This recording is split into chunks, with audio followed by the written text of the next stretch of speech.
Hello Amaze, இன்னைக்கு week ஒரு one shot தான் பார்க்க போகிறோம். ரொம்ப நாள் ஆச்சுல வீக் ஒன் ஷாட் போட்டு. ஸோ அதனால தான் வீக் ஒன் ஷாட்டை தூக்கிட்டு ஓடி வந்துட்டேன். அண்ட் நம்ம வாட்ஸ்அப் சேனலோட லிங்க், இன்ஸ்டா ஐடியோட லிங்க் அண்ட் வ்ளாக் சேனலோட லிங்க் டிஸ்கிரிப்ஷன் பயோவில் இருக்குது. ஸோ வேணுங்கிறவங்க ஃபாலோ பண்ணி ஜாயின் பண்ணிக்கோங்க. கொஞ்சம் இடையில நாய்ஸஸ் இந்த மாதிரிலாம் அட்ஜஸ்ட் பண்ணிக்கோங்க. வீட்டில் குட்டி பிசாசுங்கள்லாம் இருக்குது. ஸோ போலீஸ் தீமில் தான் வந்திருக்கேன். ரொம்ப நாளாச்சோ வீக்கு போலீஸ் தீமில் போட்டு சரியாக எனக்கு ஞாபகம் இல்லை. ஸோ வாங்க நம்ம ஸ்டோரிக்குள்ளே போகலாம். ஸ்டோரிக்குள்ளே போகிறதுக்கு முன்னாடி ஒரு மினி இன்ட்ரோ பார்த்துடலாம். எப்போதுமே நம்ம ஹீரோனி இன்ட்ரோ தான் ஃபஸ்ட்டு பார்ப்போம். ஹீரோனி நீங்கள் தான், உங்கள் பேர் ஒயன். நீங்கள் காலேஜெலாம் முடிச்சுட்டு வெட்டி முண்டமாக விஐபியாக வீட்டில் இருக்கீங்க. அண்ட் வீட்டில் திட்டு வாங்கிட்டுமே இருப்பீங்க. உங்கள் தம்பி படித்து வேலை பார்த்து இப்போ வேலைக்கு போயிட்டுருக்கான். இதனால் நீங்கள் நிறையா விஷயங்கள் வீட்டில் ஃபேஸ் பண்ணிகிட்ருக்கீங்க. அண்ட் நம்ம அப்படியே நம்ம வி சைடு அவர் ஒரு போலீஸ் ஆஃபீஸர். அது மட்டும் இல்லாமல் அவர் உங்களோட நெய்பர். ஸோ இந்த ஸ்டோரிக்கு இந்த இன்ட்ரோ போதும். ஸோ வாங்க ஸ்டோரிக்குள்ளே போகலாம். இந்த ப்ரெசன்சி நான் ரெக்கார்ட் பண்ண ஆரம்பிக்கும் போது எங்கேயும் மிஷினை போடல. ரெக்கார்டை பண்ணவும் இங்கே தூரமாக மிஷினை போட்டு அறுத்துட்டு இருக்கானோ. இங்கே இருந்துட்டா வர்றீங்க எனக்குன்னு. நீங்கள் ஆரக்கால் டவுசரோட சோஃபாவில் உட்காந்துட்டு ஸ்நாக்ஸ் சாப்பிட்டுட்டு இருக்கீங்க. உங்கள் தம்பி ஒர்க்குக்கு கிளம்பிட்டு இருக்கான். அக்கா, என் ஐடி கார்டை பார்த்தியா? நான்லாம் பார்க்கலடா, அது எங்கிட்டு கிடக்குன்னு யாருக்கு தெரியும். கொஞ்சம் எந்திரிங்க. ஏண்டா வீடு ஃபுல்லாக தேடுற, அங்கெல்லாம் கிடைக்காம நான் உட்காந்துருக்கிறதுக்கு கீழே தான் ஐடி கார்டு இருக்குமா என்ன? இல்லை, எதுக்கும் பார்த்துக்கிறேன், எந்திரி அப்படின்னு சொல்லிட்டு உங்களை டார்ச்சர் பண்ணுறான். ஒரு மனுஷிய நிம்மதியாக கூட இந்த வீட்டில் உட்கார விட மாட்டானுங்க.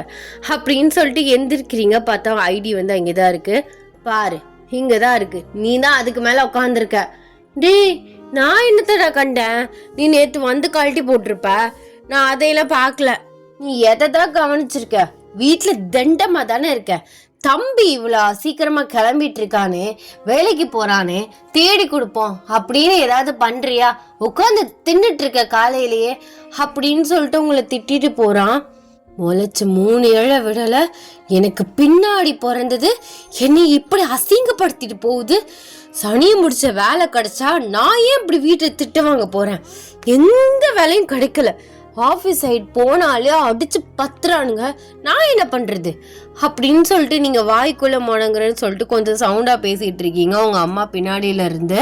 நீ சும்மா கம்பெனியை குத்தம் சொல்லிட்டு இருக்காத. கம்பெனி ரூல்ஸ் போடுவாங்க எம்ப்ளாய்க்கு. ஆனால் நீ எம்ப்ளாய போற, நீ அது ஃப்ரெஷர் வேற, நீ கம்பெனிக்கு ரூல்ஸ் போடுற. இந்த மாதிரி இருக்கணும், நான் இப்போதான் வருவேன், அப்போதான் வருவேன், அப்படி இப்படின்னு. வேலை பார்க்கறதுக்கு தானே போற, ஆனால் வேலையே பார்க்காத மாதிரி சொல்ற. நான் இந்த வேலை பார்க்க மாட்டேன், அந்த வேலை பார்க்க மாட்டேன், நைட் ஷிஃப்ட் பார்க்க மாட்டேன், ஓவர் இது பார்க்க மாட்டேன், அப்படி இப்படின்னு நீ இன்டர்வியூலேயே அந்த பேச்சு பேசினா எவனா இருந்தாலும் உன்னை துரத்த தானே செய்வான். மா, என்னம்மா நீ இப்படி புரிஞ்சிக்காம பேசுற? நான் என்னோட இது பாயிண்ட் ஆஃப் வியூலேருந்து சொன்னேன். கொடுக்குற 20,000 ரூபாய்க்கு அப்படி வேலை பார்க்கணுமா என்ன? சம்பளம் கூட கொடுத்தா தாராளமாக பார்க்கலாம். அப்படியே கிறுக்கு. ஃப்ரெஷருக்கு அவ்வளோதாண்டி கொடுப்பானுங்க. நம்ம போய் நம்மளோட எஃபர்ட்டை போட்டாதான் கூட கொடுப்பாங்க. அப்போதான் மேனேஜர் அந்த மாதிரிலாம் நம்ம பெருசாக வளர்ந்து போகலாம். அதுக்கெல்லாம் என்னால் முடியாது. அவங்க சேலரி கூட கொடுத்தாதான் அவங்க சொல்கிறதெல்லாம் நான் செஞ்சு என்னோட எஃபர்ட்டை போடுவேன். அதுக்கப்புறம் அவங்க மேலே மேலே மேனேஜர் அப்படி சேலரி கூட்டிக்கிட்டே போகட்டும். நான் ஃபஸ்ட்டே அவ்வளோ வேலை பார்த்து 20,000 ரூபாலாம் வாங்கிட்டு ஒன்றும் பண்ண முடியாது. அந்த 20,000 ரூபா இப்படிங்கிறதுக்குள்ளே செலவாகி போயிடும். ஐயோ, நீ 20,000 ரூபான்னு பார்க்காத. உன்னோட செலவு அதை மேனேஜ் பண்ண முடியாதுன்னு பார்க்காத.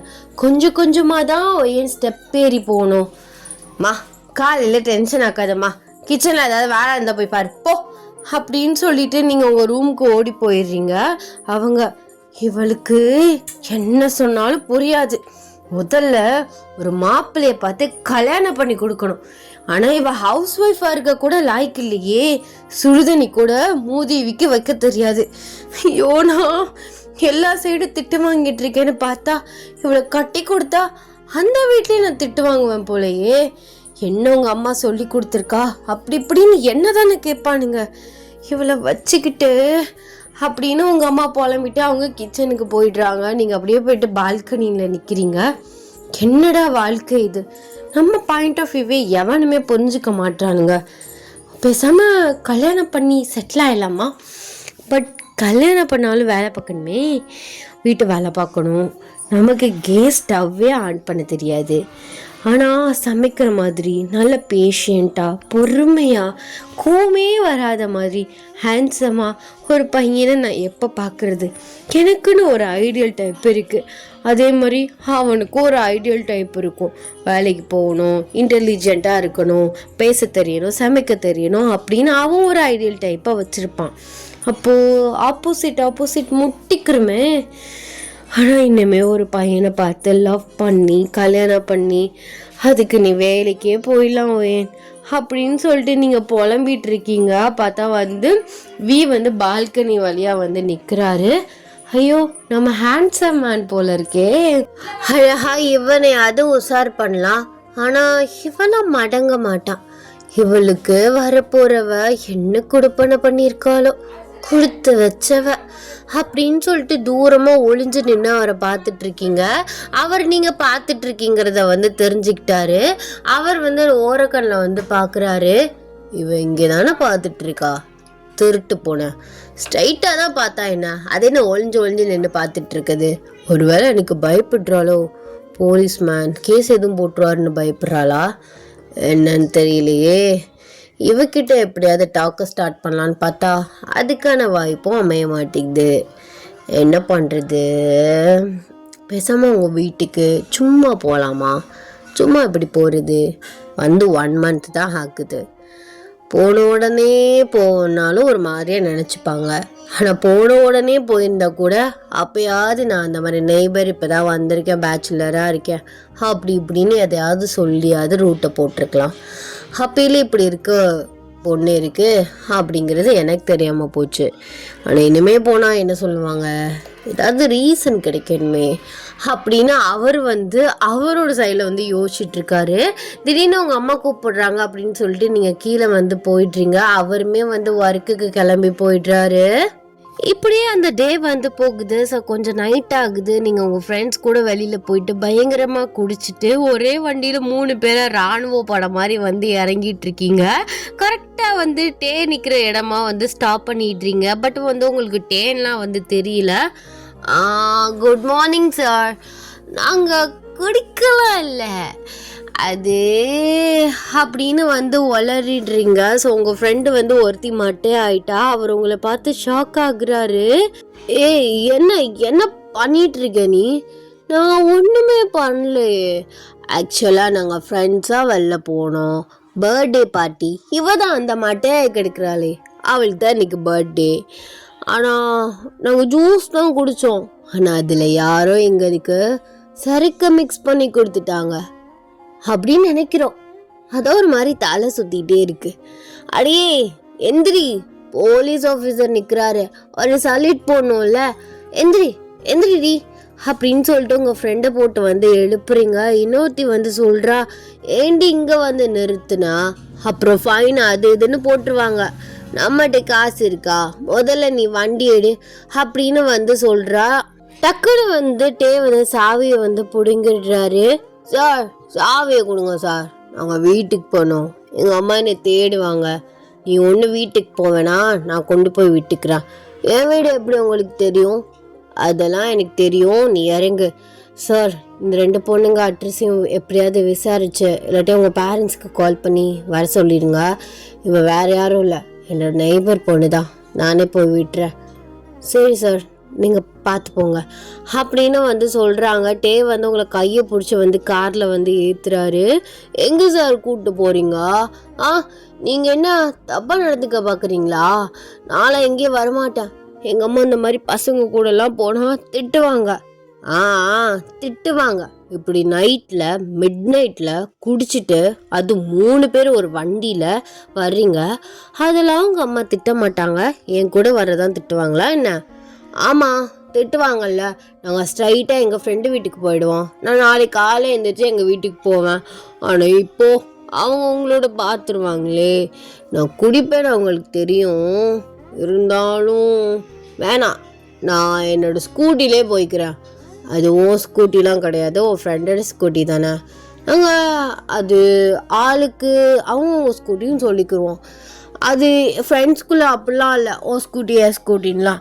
நான் ஸ்கூட்டிலே போய்க்கிறேன் சார், என்னை விட்டுருங்க ப்ளீஸ்.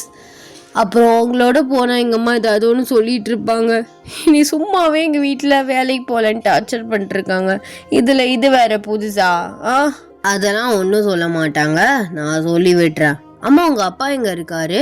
எங்கள் அப்பா அப்ராடில் இருக்காரு. நான் அம்மா தம்பின்னு தான் இருக்கோம். தம்பி படித்து முடிச்சோடனே ஒர்க் போயிட்டுருக்கான். நான் 1.5 வருஷமாக வீட்டில் தண்டமாக உட்காந்துருக்கேன். அதான் எனக்கு பிரச்சனையே. இனி சும்மா சும்மா அதையே சொல்லி சொல்லி காமிச்சிட்ருப்பாங்க. ப்ளீஸ் சார், என்னை விட்டுறீங்க, நான் பஸ் பிடிச்சி கூட போய்க்கிறேன். ஆனால் நீங்கள் மட்டும் வேணாம். அதெல்லாம் ஒன்றும் சொல்ல மாட்டாங்க. வா, நான் உடனே நெய்பர் தானே, அப்புறம் என்ன? நெய்பரா? அந்த ஹேண்ட்ஸம் போலீஸ்மேனா நீங்கள்? ஆனால் பார்த்தா அப்படி தெரிலையே, என் கண்ணுக்கு நீங்கள் பிளர்ராக தெரியுங்க. அந்த ஹேண்ட்ஸம் மேன் மாதிரி எனக்கு தெரியல. போய் தானே சொல்கிறீங்க? எனக்கு தெரிஞ்சு நீங்கள் போலீஸ் இல்லைன்னு நினைக்கிறேன். நீங்கள் திருட. என்னை இப்படியே நீ வீட்டுக்கு கூப்பிட்டு போகிறேன்னு சொல்லி என்னை கடத்திட்டு போய் ஒரு மாஃபியாட்ட விற்று காசு பார்க்கலான்னு பார்க்குறீங்க. I'm right? அம்மா தாயே, கொஞ்ச நேரம் திருவாயை கொஞ்சம் மூடுறியா? இதுலலாம் நல்லா தெளிவு மயிராரு. குடிச்சிட்டு வண்டி ஓட்டியிருக்க, அதுவும் மிட் நைட்டு. சேஃப்டி பர்பஸ்னு ஒன்று இருக்குல்ல, என்னென்னமோ நாட்டில் நடந்துட்டுருக்கு. ஆனால் நீ பாட்டு போகிற, சும்மா கொஞ்சம் நேரம் வா அப்படின்னு சொல்லிட்டு அவர் டிரைவ் பண்ண ஆரம்பிக்கிறாரு. நீங்கள் சும்மா சும்மா அவரை நோண்டிட்டு இருக்கீங்க. ஏய், உனக்கு என்னடி பிரச்சனைப்பா? இப்போ என்ன ரோட்டில் இறக்கி விட்டுறேன், நடந்து போய்க்கிறியா? இல்லை இல்லை, சரி நான் ஒன்றும் பண்ண மாட்டேன். சரி விடுங்க, ஐம் சாரி. வீடு வந்துருச்சா? நான் வந்துருச்சு அப்படின்னு சொல்லிட்டு அவர் கொஞ்சம் தூரம் போயிட்டு அப்படியே வண்டியை ஸ்டாப் பண்ணிவிட்டு உங்களை வெளியில் கூப்பிடுறாரு. இல்லை, நான் வரமாட்டேன். எங்கள் அம்மா என்னை அடிப்பாங்க. அது விளக்கமாத்தாலே கண்டிப்பாக அடிப்பாங்க. ப்ளீஸ் சார், நான் வேணா நைட்டு உங்கள் வீட்டில் ஸ்டே பண்ணிக்கிறேன். நாளைக்கு காலையில் எழுந்திரிச்சு போயிடுறேன். நல்ல பிள்ளையாக இருப்பேன். Please sir. ஆஹா, அதெல்லாம் சரி வராது. யாராச்சும் பார்த்தா தப்பாக பேசுவாங்க. நீ கீழே இறங்கு. இல்லை, நான் வரமாட்டேன். இல்லைன்னா என் ஃப்ரெண்டு வீட்டில் இறக்கி விட்டுருங்க, நான் அங்கே போய்க்கிறேன். ஏய், இப்போ இறங்குறியா என்னடி? நானும் சரி சின்ன பொண்ணு, வயசு பொண்ணு, எதுவும் பேசக்கூடாது பார்த்துட்டு இருக்கேன். இறங்கடி முதல்ல. என்ன நீங்க இவ்வளோ கோவப்படுறீங்க? உங்களை எப்படிலாம் நினச்சி வச்சிருந்தேன் தெரியுமா? இப்படி ஹார்ஷாக பேசுறீங்க. முதல்ல இறங்கு. நீ குடிச்சிருக்க, அதெல்லாம் பைத்தியம் மாதிரி பண்ணிட்டு இருக்க. முதல்ல இறங்கு அப்படின்னு சொல்லிட்டு உங்கள் கையை பிடிச்சி இழுக்கிறாரு. நீங்கள் கையை டைட்டாக பிடிச்சிக்கிறீங்க. பாருங்க, இப்படி ஹார்ஷாக நடந்துக்கிறீங்க. உங்கள் வீட்டில் எல்லாம் சொல்லலையா ஒரு பொண்ணுக்கிட்ட எப்படி நடந்துக்கணும்னு? இவ்வளோ கோவப்படுறீங்க. அப்போ உன்னை மடியில் வச்சு கொஞ்சவா சொல்கிறேன்? கொஞ்சங்க, அதில் என்ன இருக்குது அப்படின்னு டக்குன்னு சொல்லிட்டுருங்க. ஓ, உங்களுக்கு கொஞ்சல் வேற கேட்குதோ? எனக்கு அப்படியே கடுப்பாகுது. பார்த்த பொண்ணாச்சே, எப்படியாவது பேசி உஷார் பண்ணிடலான்னு நினச்சிட்டு இருந்த பொண்ணாச்சே, இப்படி பண்ணுறாளேன்னு பயங்கரமாக கடுப்பாகுது. சரி, இங்கே பாரு, உனக்கு வீட்டில் நிம்மதி கிடையாது. உன்னை வீட்டில் ஏதோ ப்ரெஷர் பண்ணுறாங்க. அதனால இப்படி நீ ஃப்ரெண்ட்ஸோடு சேர்ந்துட்டு இப்படி பண்ணிட்டு தெரியுற. இது நல்லதுக்கு கிடையாது. இது நானாக கண்டு உனக்கு கொண்டு விட்டுட்டேன். இதே வேற ஆள் பார்த்துருந்தா, நீ வயசு பொண்ணு, உன்னோட நேம் தான் ஸ்பாயில் ஆகும். நான் உங்கள் வீட்டில் பேசுகிறேன். இன்னுமே உன்னை அந்த மாதிரி எந்த ப்ரெஷரும் பண்ண மாட்டாங்க, புரியுதா? இல்லை, நானும் எங்கள் வீட்டில் எவ்வளோ சொல்லிட்டேன். எங்கள் அம்மா அதே தான் பிடிச்சிட்ருக்கு. நான் சொல்லி கேட்காத எங்கள் அம்மா, நீங்கள் சொல்லி கேட்டால் எதுவும் நான் சொல்லிடுவேன் சார். சும்மா இருங்க. ஏதாவது ஒன்று பேசியே வச்சுக்கிட்டு இருக்கீங்க. எனக்கு பசிக்க வர செய்யுது. இப்போது நீங்கள் விறுவிறுன்னு கொண்டு போய் என் வீட்டு வாசலில் நிறுத்தி காலிங் பெல் அடிப்பீங்க. எங்கள் அம்மா திறப்பாங்க. நம்ம 2 பேரையும் பார்த்து ஷாக் ஆவாங்க. அதுக்கப்புறம் நீங்கள் எக்ஸ்பிளைன் பண்ணுவீங்க. அந்த கோவம், 2 பேர் மேலேயும் இருந்த கோவம் அப்படியே ஃபுல்லாக என் சைடு திரும்பும். நான் வேலைக்கு போக மாட்டேங்கிற கோவம், குடிச்சிட்டு இப்படி ஊதாரித்தனமாக திரியிறேங்கிற கோவம், இந்த மாதிரி ஒரு வயசு பையன்ட்டு அசிங்கப்பட்டுட்டேங்கிற ஒரு கோபம், அப்படின்னு எங்கள் அம்மாவுக்கு 3 கோவம் சேர்ந்து நிற்கும். என்னை கண்டிப்பாக அடிப்பாங்க. இல்லைன்னா எனக்கு கல்யாணம் பண்ணி கொடுக்கறதுக்கு ஐடியா பண்ணுவாங்க. ஆனால் நான் எனக்கு மனசுக்கு பிடிச்ச ஒரு பர்சனை பார்த்துட்டேன். ஆனால் போய் பேசதான் முடியல. ஏன்னா எனக்கு பேசுறதுக்கான சான்ஸே கிடைக்கல. ஆனால் கிடைச்சிச்சு, இப்போ கிடைச்சிச்சு. ஆனால் அவருக்கு முன்னாடி நான் ஒரு கெட்ட பொண்ணா நிற்கிறேனே. இப்போ அவர் என்ன நினைப்பாரு சொல்லுங்க? என்ன நினைப்பாரு? குடிகாரி, இவ ஒழுக்கங்கிட்டவா, அப்படி இப்படி நினைப்பாரு. அப்போ நாளைக்கே காலையில் எழுந்திரிச்சு நான் போய் பேசினா அவர் ஒழுங்கா பேசுவாரா? மாட்டாரு. அவருக்கு இனி பிடிக்காம போச்சு அப்படின்னு சொல்லிட்டு அவர்கிட்டயே நீங்க அவருன்னு சொல்லிட்டு அவரை சொல்லிட்டு இருக்கீங்க. அப்பெல்லாம் ஒண்ணு இல்லடி, நான் அப்பெல்லாம் ஒன்று நினைக்கல. சரியா?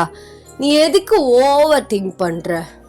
எனக்கு புரியுது, உனக்கு ப்ரெஷர் தாங்காம நீ இப்படி பண்ணிட்ட. அதெல்லாம் நான் ஒன்றும் நினைக்கல. வா வீட்டில் போய் பேசிக்கலாம் அப்படின்னு சொல்லிட்டு உங்களை வீட்டில் கூட்டிகிட்டு போகிறாரு. ஸோ உங்கள் அம்மா வந்து கதவை திறக்கிறாங்க. நீங்கள் சொன்ன மாதிரி உங்களை 2 பேரையும் பார்த்து ஷாக் ஆகுறாங்க. ஆன்ட்டி, நான் சொல்கிறத ஒரு நிமிஷம் காது கொடுத்து கேளுங்க. நான் உங்கள் நெய்பர் தான். I'm police officer. மேபி நீங்கள் மற்ற நெய்பர்ஸ் கிட்ட கேள்விப்பட்டிருப்பீங்க. நான் வெளியில் நின்று கிளியராக எக்ஸ்பிளைன் பண்ண முடியாது. ஸோ உள்ளே வந்து சொல்கிறேன் அப்படின்னு வந்து சொல்கிறாரு. உங்கள் அம்மாவுமே வந்து கூப்பிடுறாங்க. அவங்கள பிடிச்சிட்டு அப்படியே கூட்டிகிட்டு போயிட்டு பெட்டில் படுக்க வச்சுட்டு கீழே வந்து வர்றாங்க. ஆன்ட்டி, அவள் சின்ன பொண்ணு, அவளுக்கு ஏதோ மைண்ட் ப்ரெஷர் இருக்குது. ஒரு மாதிரி டிப்ரெஸ்டாக ஃபீல் பண்ணுறா. அவள் ஒர்க்குக்கு போகலன்னு நீங்கள் அடிக்கடி அவளை திட்டுவீங்கன்னு நினைக்கிறேன். அடிக்கடி சண்டையுமே நடந்திருக்கு. ஏன்னா நான் பக்கத்தில் தானே இருக்கேன், எனக்கு கேட்கும். பிகாஸ் நான் ரொம்ப சைலண்ட்டான பர்சன். வீட்டில் நான் மட்டும் இருக்கனால என் வீடியோ ஹோல் சைலண்டில் தான் இருக்கும். அதனால் பக்கத்தில் நடக்கிறத நான் ஈஸியாக அப்சர்வ் பண்ணிக்கிறேன். அப்போது சண்டை நடந்திருக்கு. நீங்கள் அவள் சின்ன பொண்ணு, அவளை வேறு மாதிரி எதுவும் திட்டினீங்களான்னு தெரியல. ஸோ அந்த டிப்ரெஸ்டில் அந்த கோவத்தில் அவள் ஃப்ரெண்ட்ஸோடு சேர்த்து இந்த மாதிரி குடிச்சிட்டா. கூட்டியில் வந்தால் நான் தெரிஞ்ச பொண்ணாச்சே, நான் சேஃபாக கொண்டு போய் விடலான்னு கூப்பிட்டு வந்தேன். தெரியுது சார். இல்லை, சார்லாம் கூப்பிட வேணாம். நான் உங்களை விட ரொம்ப வயசு கம்மி தான். நீங்கள் டேன்னு பேர் சொல்லி கூப்பிடுங்க. சரிப்பா. அது இல்லை டே, அவள் சின்ன பொண்ணு தான், எனக்கு புரியுது. நான் ஒய்யனை ஃபஸ்ட்டு பொண்ணுன்னு சொல்லி ரொம்ப செல்லமாக வளர்த்துட்டேன். அவங்க அப்பாவுமே அப்படி தான். அவள் நல்லா தான் படித்தா. பட் ஒர்க்கில் பல ரூல்ஸ் போடுறா. அதனாலேயே அவளுக்கு வேலை கிடைக்கல. அது அப்பப்போ நான் திட்டுவேன் தான். யாராக இருந்தாலுமே ஒர்க்குக்கு போகல அப்படின்னு சொல்லி கொஞ்சலாம் மாட்டாங்க. அவளை மேரேஜ் பண்ணி கொடுக்கலான்னு அவங்க அப்பா கிட்டேயும் பேசினேன். அவரும் சரின்னு தான் சொன்னார். ஆனால் இவ இப்படி பொறுப்பே இல்லாமல் இருக்கா. அவளுக்கு வீட்டு வேலை ஒன்றுமே தெரியாது. வேணாம், நம்ம பொண்ணை கஷ்டப்படுத்த வேணாம்னு சொல்லிட்டு கிச்சன் வேலை ஃபுல்லாக நான் தான் பார்த்துக்கிட்டேன். அதான் நான் பண்ண பெரிய தப்பு. சுடுதண்ணி கூட அதுக்கு வைக்க தெரியாது. ஏன் ஸ்டவ்வை கூட ஆன் பண்ண தெரியாது. ரொம்ப ஓவராக செல்லமாக மகாராணி ஆட்டம் வளர்ந்துட்டா. இப்போ ஓவர் அட்வான்டேஜ் எடுத்துக்கிறாளோன்னு தோணுது எல்லாத்துலேயும். இப்போ பாருங்க, குடிச்சிட்டு வந்து நிற்கிறா. ஒரு பொண்ணு பண்ணுற விஷயமா சொல்லுங்க? சரி ஆண்டி, எனக்கு புரியுது, அவள் பண்ணுறது தப்பு தான். பட் மேரேஜ் சொல்யூஷன் நினைக்கிறீங்களா? இல்லை தம்பி, அவள் வேலைக்கு போய் தான் எங்கள் ஃபேமிலியை ரன் பண்ணணும் அப்படிங்கிற அவசியம் கிடையாது. அவளை வச்சுருந்தா நான் என்னவும் பண்ண போகிறேன்னு தெரில. மேரேஜ் பண்ணி கொடுத்துட்டா எனக்கு ஒரு மூத்த கடமை முடிஞ்ச மாதிரி இருக்கும். மாப்பிள்ளை வரதான் செய்யுது. ஆனால் அவங்க பொண்ணுக்கு வேலை தெரியுமா, வேலைக்கு போதா, அந்த மாதிரி நிறைய எக்ஸ்பெக்டேஷன் வைக்கிறாங்க. அதனாலே நான் யாரையும் பார்க்க வர சொல்லலை. இப்போது என்ன பண்ணுறதுனே தெரில தம்பி. கிச்சன் வேலையும் சொல்லி கொடுக்க முடியல. ஏன்னா அன்னைக்கு வந்து செய்கிறேன்னு சொல்லி கைகால் இதிலெல்லாம் கொட்டி இந்த மாதிரி பண்ணுறா. யார் இவளை புரிஞ்சுக்கிட்டு சமைக்கிற புருஷனா, பொறுமையாக இருக்க புருஷனா எவன் வருவான் சொல்லுங்க? இப்போ நான் என்ன பண்ணுறதுன்னு தெரியல. வீட்டில் வச்சுருந்தாலும் அவளுக்கு டிப்ரெஸ்ட் ஆகுதுன்னு தான் இன்றைக்கி வெளியில் போகிறேன்னு சொல்லியெல்லாம் அமுச்சு விட்டேன். இப்போ பாருங்கள், குடிச்சிட்டு வந்து உட்காந்துருக்கா. அப்படி இருக்கையில் எனக்கு அடுத்த தடவை வெளியில் அனுப்ப மனசு வருமா? இப்படி தான் சண்டை நாறிட்டு இருக்கு எங்கள் வீட்டில். ஓகே ஆண்டி, இப்போ உங்கள் சைட்லேருந்து பார்க்கல எனக்கு புரியுது. நான் உங்கள் பொண்ணு கேட்டால் எனக்கு தருவீங்களா? என்னப்பா சொல்கிற? என்ன யோசிச்சு தான் பேசுறியா? என் பொண்ணை பற்றி நான் இவ்வளோ சொல்கிறேன். புரியுது, அவளை நான் நல்லா பார்த்துக்குவேன். ஆக்சுவலாக நான் இங்கே பக்கத்தில் வந்து 1.5 மாதக்கிட்ட ஆக போகுது. நான் 1.5 மாதமாக அவளை தூரமாக நின்று நோட் பண்ணிட்டு தான் இருக்கேன். ஆக்சுவலாக எனக்கு அவளை பிடிச்சிருந்தது. ஏன் என்னென்னலாம் தெரியல, அவள் கேரக்டர் எதுவுமே எனக்கு தெரியாது. பட் இப்போ எனக்கு தெரியுது. தெரிஞ்சிருந்தும் என் மனசு மாறல. Because love at first sight. நான் அட்ஜஸ்ட் பண்ணிக்கிறேன் ஆண்டி. என்னால் அவளை பார்த்துக்க முடியும். அவன் நினச்ச மாதிரி ஐடியல் டைப்பில் நான் கண்டிப்பாக இருக்க முடியும். நீங்களுமே அவளை நினச்சி டென்ஷன் ஆகாமல் ப்ரெஷர் ஆகாமல் இருக்கலாம். பட் நான் இதை பற்றி அவகிட்ட எதுவுமே நான் வர வழியில் பேசலை. ஏன்னா பேசினா அவளுக்கு புரிகிற மைண்ட் செட்லேயும் நிலைமையிலையும் கிடையாது. அதான் நீங்கள் அங்கிள்கிட்ட பேசிட்டு சொல்லுங்கள். நான் என் ஃபேமிலியும் வர சொல்கிறேன். அதே மாதிரி அவள் ஃபேமிலியில் ஒன்றும் இருக்க போகிறது கிடையாது. எனக்கு அடிக்கடி மாறுற மாதிரி சிச்சுவேஷன் வரும். ஸோ அவளை நான் தனியாக மட்டும்தான் கூப்பிட்டு போக முடியும். அதனால் அவளுக்கு பிடிச்ச மாதிரி அவள் வீட்டில் இருந்துக்கலாம். நீங்கள் என்ன ஏதுன்னு யோசிச்சு சொல்லுங்கள். இல்லை 4 பேர்கிட்ட விசாரிக்கணுனாலும் விசாரிங்க. எந்த பிரச்சனையும் கிடையாது. பார்த்துக்கோங்க ஆண்டி. அண்ட் அவளை திட்டாதீங்க. அவள் பாவம். நான் வரேன் அப்படின்னு சொல்லிட்டு டே வந்து கிளம்பிட்டாரு. தொண்டை கட்டிக்கிச்சு. நெக்ஸ்ட் டே வந்து ஆகுது. ஸோ நீங்கள் எந்திருக்கிறீங்க. வா, தலை பயங்கரமாக வலிக்குது. நேற்று நைட்டு நான் எப்படி வீட்டுக்கு வந்தேன்? என் ஃப்ரெண்டு கொண்டு வந்து விட்டாலா என்ன அப்படின்னு சொல்லிட்டு நீங்கள் வெளியில் வர்றீங்க. பார்த்தா உங்கள் அம்மா கோவமாக சோஃபாவில் உட்காந்துருக்காங்க. ஹாய்மா, குட் மார்னிங். நேற்று ஸ்டெல்லா கொண்டு வந்து என்னை விட்டாலா என்ன? வாடி வா, எந்திரிச்சிட்டியா? என்னம்மா ஆச்சு? ஒன்றும் இல்லை, உனக்கு மாப்பிள்ளை பார்த்துருக்கேன். மாப்பிள்ளை பார்த்துருக்கீங்களா? யாரை கேட்டுமா பார்த்தீங்க? நானும் இப்போலாம் கல்யாணம் பண்ணிக்க மாட்டேன். நான் வேலைக்கு போகணும், சொந்த காலில் நிற்கணும். அதெல்லாம் நீ எந்த காலையும் பிடுங்க வேணாம். மாப்பிள்ளை பார்த்துட்டேன், நல்ல பையன். நான் உன்னை பற்றி சொல்லிட்டேன். அவனுக்கு எல்லாமே ஓகேவா. யாரா அந்த இழிச்சவாயி? சரி, அதை விடு, நம்ம அதை பற்றி அப்புறம் பேசிக்கலாம். நேற்று நைட்டு நான் எப்படி வந்தேன்? அதுவா, பக்கத்து போலீஸ்கார் இருக்காருல்ல, அவர் கூட்டிட்டு வந்து விட்டாரு. ஏண்டி குடிச்சிட்டாடி வர்ற? போலீஸ்காரா? அவரா? ஆமா, அவர் பேர் என்ன? பேருட்டேன் நினைக்கிறேன். இப்போ எதுக்கு அவர் பேரெல்லாம் கேட்குற? ஏண்டி இப்படி பண்ண? அசிங்கப்படுத்துறியா எல்லா சைடும்? சாரிம்மா, பர்த்டே பார்ட்டியில் தெரியாமல் குடிச்சிட்டேன். ஐயோ, அவரை கூட்டு வந்து விட்டாரு. அப்போ என்னை எப்படி நினச்சிருப்பாரு? ஒரு ஹேண்ட்ஸம் மேனுக்கு முன்னாடி இப்படி நிற்கிறியே அப்படின்னு சொல்லிட்டு நீங்கள் ஃபீல் பண்ணுறீங்க. அப்போ நான் புலம்புறது உனக்கு பெருசாக தெரியல. அவர் முன்னாடியே அசிங்கப்பட்டு போயிட்டான் தான் நீ ஃபீல் பண்ணுற. அப்படி இல்லைம்மா. சரி, என்ன சொன்னார்? அவர் தான் உன்னை பொண்ணு கேட்டார். அப்பா கிட்ட கேட்டுட்டு சொல்ல சொன்னார். உங்கள் அப்பாவுக்கு 200% ஓகேவா, உன்னை கல்யாணம் பண்ணி கொடுத்தா போதும்னு சொல்லிட்டாரு. அதோட காலையில் போய் சொல்லிட்டு வந்திருக்கேன். அவங்க பேரண்ட்ஸ்கிட்டையும் இன்ஃபார்ம் பண்ணியிருக்காரு. 1 மாதத்துக்குள்ளே கல்யாணம் பண்ணி உன்னை துரத்தி விட்டுறணும். என்னம்மா சொல்கிறீங்க? அவரா? அந்த போலீஸ் மேன பொண்ணு கேட்டாரு? என்னால் நம்பவே முடியலையே. எப்படிம்மா? நான் குடிச்சிட்டு வரேன்னு தெரிஞ்சும் என்னை கொண்டு வந்து வீட்டில் விட்டாரு. நான் என்னை பற்றி எதுவுமே அவருக்கு தெரியாது. இது வரைக்கும் பேசினதும் இல்லை. என்னென்னத்தை வர வழியில் வளர்னனும் தெரியல. அப்படி இருந்தால் அவர் எப்படிம்மா நீ ஏற்றுக்கிட்டாரு? அவரும் எப்படிம்மா கேட்டாரு? இல்லை நீயே கேட்டியா? இங்கே பாரு, இப்படி மாறி மாறி கொஷின் கேட்காத. உன் மேலே சரியான காண்டில் இருக்கேன். முதல்ல வெளியில் எங்கேயாவது போயிரு சொல்லிட்டேன். நீ ஃபுல்லாக என் கண்ணிலே படாத அப்படின்னு வந்து சொல்கிறாங்க. நீங்கள் என்ன சொல்கிறன்னே தெரியாமல் போட்டிருக்க ஷார்ட்ஸோடையே வெளியில் வர்றீங்க. என்னவா இருக்கும்? எப்படி அவர் ஒத்துந்திருப்பாரு? கண்டிப்பாக என்னமோ நடந்திருக்கு. அப்போ அவருக்கு நீ முன்னாடியிலேருந்து பிடிக்குமா? முன்னாடியிலேருந்து பிடிச்சாலும் நான் இப்படி பண்ணிட்டேன்னு அவருக்கு என்ன பிடிக்காம தானே போயிருந்துருக்கணும். நேற்று நைட்டு என்னென்ன கருமத்தை வேற உளர்னேன்னு தெரிலையே அப்படின்னு சொல்லிட்டு நீங்கள் திரும்பி பார்க்குறீங்க. டே வந்து அவரோட காரை தொடச்சிக்கிட்டு வந்து நிற்கிறாரு. ஐயோ இவரா, கண்ணில் பட்டுறது அப்படின்னு சொல்லிட்டு ஓட போகிறீங்க. அவரு ஏய் எங்கே ஓடுற அப்படின்னு சொல்லிட்டு ஒரு வாய்ஸ் வந்து கேட்குது. நீங்கள் திரும்பி பார்க்குறீங்க. அது வந்து பால் பாக்கெட் வாங்க போகிறேன். பால் பாக்கெட்டா? காலையே வந்து போட்டுட்டாரே பால் பாக்கெட். ஆமாவோ, சாரி எனக்கு தெரியல. சரி நான் வீட்டுக்கு போகிறேன் அப்படின்னு சொல்லிட்டு நைஸாக வந்து எஸ்கேப் ஆக பார்க்குறீங்க. நெல்றி குடிகாரியா?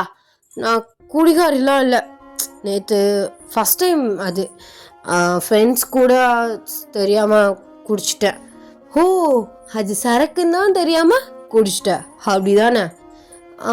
அப்படின்னு சொல்ல முடியாது, தெரிஞ்சுதான் குடித்தேன். நேற்று ஒரு மாதிரி டிப்ரெஸ்டாக இருந்துச்சா, அதான். அப்போ டிப்ரெஸ்டாக இருந்தால் குடிப்பீங்க? அப்படி இல்லை. என்ன அப்படி இல்லை? என்ன நீங்கள் மாற்றி மாற்றி கொஷின் கேட்டுகிட்டே இருக்கீங்க, யோசிக்க கூட டைம் கொடுக்காம? புருஷன் அப்படி தான் கேட்பான், அதுக்கு நீட்டாக பதில் சொல்லணும். யோசிக்கலாம் எடுக்கக்கூடாது டைம். புருஷனா? யாருக்கு யார் புருஷன்? சும்மா வந்து பொண்ணு கேட்டா எங்கள் அம்மா கொடுக்குறேன்னு சொன்னால் நீங்களும் ஒத்துப்பீங்களா என்ன? அதெல்லாம் முடியாது. வேலைக்கு போகாத பொண்ணு, திமிரு பிடிச்ச பொண்ணு இல்லை அப்படின்னு நினச்சி தானே கேட்டீங்க.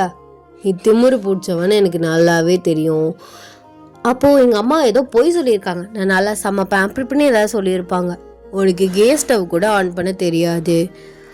அப்போது நான் ரொம்ப ஒழுக்கமான பொண்ணு, இப்போ தெரியாமல் குடிச்சிட்டேன் அப்படின்னு ஏதாவது சொல்லியிருப்பாங்க. இல்லையே, அதுவும் கிடையாது. உன்னை பற்றி எல்லாமே சொல்லிட்டாங்க. நீ ஒரு தண்டை சோறு இந்த வேலையை பார்க்க மாட்டேன், உட்காந்தே தான் இருப்ப, உட்காந்தே இருக்கிறதுக்கு கூட மாற்றப்படுவ அப்படி இப்படின்னு உன்னோட எல்லா டீட்டெயில்ஸும் எனக்கு தெரியும். தெரிஞ்சிருந்து ஏன் உன்னை ஏற்றுக்கிட்டேன்? ஏன் ஏற்றுக்கிட்டீங்க? ஆமாம், நீங்கள் ஹேண்ட்ஸமாக இருக்கீங்க. உங்களுக்கு எத்தனையோ பொண்ணு க்ராஸ் ஆகி போயிருந்துருப்பாங்க. அவங்களெலாம் பிடிக்காம இவ்வளோ டிஸ்அட்வான்டேஜ் இருந்தும் ஏன் பிடிச்சிருக்கு? அதை கேட்கணுன்னு தான் யோசிச்சுட்டு இருந்தேன். ஆனால் கேட்கணுன்னு எனக்கு தைரியம் வரல. ஏன்னா உங்களை எப்படி ஃபேஸ் பண்ணி பேசுறதுன்னு எனக்கு தெரியல. அப்போ மேடம் நேற்று மட்டும் ஐ டு ஐ பேசுனீங்க, அது ஏதோ குடிச்சிருந்தேன், அதில் பேசியிருந்திருப்பேன். And I'm sorry. நான் நேற்று உங்களை எப்படி டார்ச்சர் பண்ண பேசி கொண்டிருப்பேன், அதெல்லாம் எனக்கு தெரியல. So I'm sorry. சரிங்களா? மனசில் எதுவும் வச்சுக்காதீங்க. பொண்டாட்டினா அப்படி தான் இருப்பா, அதனால் பழகிக்கிறேன். சீரியஸாக என்னை மேரேஜ் பண்ணிக்கிறதுல உங்களுக்கு ஓகேவா? இப்போது எல்லாம் நல்லா தெரியும். அதுக்கப்புறம் நாளைக்கு நான் கண்டிப்பாக மாற்றிக்குவேன். ஏன்னா நம்மளை இப்படி ஏற்றுக்கிறவருக்காக நம்மளே மாற்றிக்கிறது தப்பு கிடையாது. ஆனால் ஏதாவது ஒரு விஷயத்தில் என்னால் மாற்ற முடியலன்னா, உன்னை தெரியாமல் கல்யாணம் பண்ணிட்டேன் அப்படி இப்படின்னு ஏதாவது ஒரு வார்த்தையை சொல்லி என்னை ஹர்ட் பண்ணிட்டீங்கன்னா என்ன பண்ணுறது? நீங்கள் பண்ண நல்லதை விட எனக்கு அது நீங்கள் சொன்னது தான் மண்டையில் ஓடிட்டே இருக்கும். ஆக்சுவலாக நான் இப்படிலாம் இருக்கேன்ல, நான் ரொம்ப சென்சிட்டிவ். தெரியுது, புரியுது, எனக்கு எல்லாமே தெரியும். இந்த மாதிரி இருக்கவங்க ஓவர் சென்சிட்டிவாக இருப்பாங்கன்னு தெரிஞ்சு தான் ஓகே சொன்னேன். என்னோடய முடிவில் நான் எப்போதுமே மாற மாட்டேன். உன்னை நான் நல்லா பார்த்துக்குவேன். நீ உனக்காகலாம் எதுவும் மாற்றிக்க வேணாம், புரியுதா? நீயாவே இரு. அதான் நான் உன்னை லவ் பண்ணுறேன், அதை தான் லவ் பண்ண போகிறேன், புரியுதா? இப்போ என்ன சொல்கிறேன்னு தெரியல அப்படின்னு சொல்லிட்டு உங்கள் கால் கையெல்லாம் வந்து நீங்கள் ஆட்டிகிட்டு இருக்கீங்க. என்ன எதுவும் சொல்லணுமா? அது வந்து அப்படின்னு சொல்லிட்டு அவரை சடனாக ஹக் பண்ணுறீங்க. உங்களுக்கு கண்ணிலேருந்து கண்ணீர்லாம் வருது. ஏய் என்ன ஆச்சு? இப்போ எதுக்கு எமோஷன் ஆகுற? இல்லை எனக்கு தெரியல, எதுவும் இப்போதைக்கு பேசாதீங்க, ஒரு 5 minutes இப்படி நினைக்கிறேனே அப்படின்னு சொல்லிட்டு அவரை டைட்டாக ஹக் பண்ணுறீங்க. அவருமே வந்து உங்களை பேக் ஹக் பண்ணுறாரு. இங்கே பாரு, ஓவராக எமோஷன் ஆகாத. எனக்கு ஒன்றுனா ரொம்ப பிடிக்கும், அது ஏன் எதுக்குன்னு எனக்கு தெரில. அதே மாதிரி ஏன் எதுக்கு என்னை உங்களுக்கு ரொம்ப பிடிச்சிருக்கணுமே, லைஃப்பில் கேள்வி மட்டும் கேட்டுறாத. பிகாஸ் அதுக்கு என்கிட்ட பதில் இல்லை, இப்போவே சொல்லிட்டேன். சரி, நான் உங்களை எதுக்குமே கொஷின் பண்ண மாட்டேன். தேங்க்யூ டே. நான் நினச்சி கூட பார்க்கல, தூரமாக நின்று சைட் அடிச்ச ஒரு பர்சன் நம்மளோட அட்வான்டேஜ் எல்லாம் தெரிஞ்சு நம்மளை பிடிச்சிருக்குன்னு சொல்லி மேரேஜ் ப்ரொப்போசல் பண்ணுவாங்கன்னு நான் நினச்சி கூட பார்க்கல. நான் ரொம்ப சந்தோஷமாக இருக்கேன். கண்டிப்பாக நீங்கள் சொல்கிறீங்க உனக்காக நீயாவே இரு, எனக்காக நீ எதையுமே மாற்றிக்க வேணான்னு. பட் நான் எதையுமே மாற்றிக்க மாட்டேன். பட் ஒரு நல்ல ஒய்ஃபாக உங்களை டேக் கேர் பண்ணி நான் பார்த்துக்குவேன். உங்களுக்கு நான், எனக்கு நீ.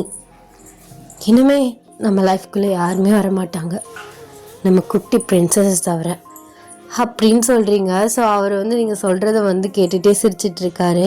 உங்கள் அம்மா, அடியே வாசல் என்னடி பண்ணிகிட்ருக்க, போமா, சும்மா ஏதாவது சொல்லிட்டு இருக்காமா, என் புருஷனை தானே ஹக் பண்ணிட்டு நிற்கிறேன், உனக்கு என்ன பிரச்சனை?